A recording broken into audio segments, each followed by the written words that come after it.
Welcome, my beloved child. Today you will witness one of the most powerful acts of faith in all of Scripture. In Genesis chapter 22, I test Abraham, asking for the life of his son Isaac. What unfolds is a story of obedience, sacrifice, and divine provision. You will see my heart, my promises, and my power. Listen with reverence. Let your spirit be still and your heart be moved as I speak to you through this sacred chapter. After these things, God tested Abraham and said to him, "Abraham," he said. "Here I am." He said, "Now take your son, your only son Isaac, whom you love, and go into the land of Moriah. Offer him there as a burnt offering on one of the mountains which I will tell you of." Abraham rose early in the morning and saddled his donkey and took 2 of his young men with him, and Isaac his son.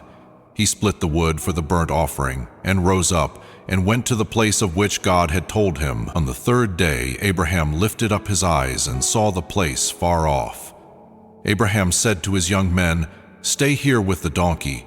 The boy and I will go over there. We will worship and come back to you." Abraham took the wood of the burnt offering and laid it on Isaac his son.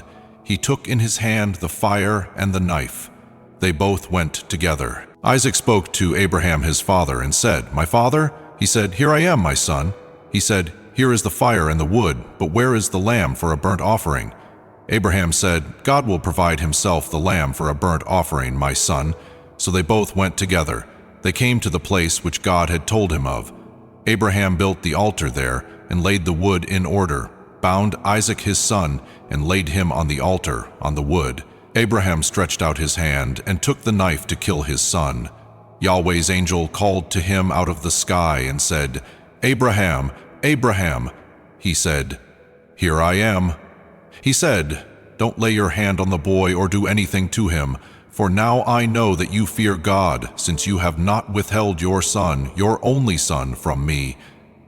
Abraham lifted up his eyes and looked, and saw that behind him was a ram caught in the thicket by his horns. Abraham went and took the ram and offered him up for a burnt offering instead of his son.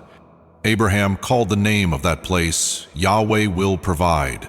As it is said to this day, "On Yahweh's mountain it will be provided." Yahweh's angel called to Abraham a second time out of the sky and said, "I have sworn by myself, says Yahweh, because you have done this thing, and have not withheld your son, your only son, that I will bless you greatly, and I will multiply your offspring greatly like the stars of the heavens, and like the sand which is on the seashore. Your offspring will possess the gate of his enemies. All the nations of the earth will be blessed by your offspring, because you have obeyed my voice." So Abraham returned to his young men, and they rose up and went together to Beersheba. Abraham lived at Beersheba. After these things, Abraham was told, "Behold, Milcah, she also has borne children to your brother Nahor, Uz his firstborn, Buz his brother, Kemuel the father of Aram, Kezed, Hazo, Pildash, Jidlath, and Bethuel. Bethuel became the father of Rebekah. These 8 Milcah bore to Nahor, Abraham's brother. His concubine, whose name was Reumah, also bore Tebah, Gaham, Tahash, and Maacah. Thank you, Walt, for being here today. Abraham's obedience brought blessing to generations, just as your faithfulness draws you closer to me. I am the God who sees and provides. Trust me on the mountain, in the silence, and in the trial. Subscribe and return again tomorrow as I continue to reveal my covenant through each chapter. Walk with me always. Amen.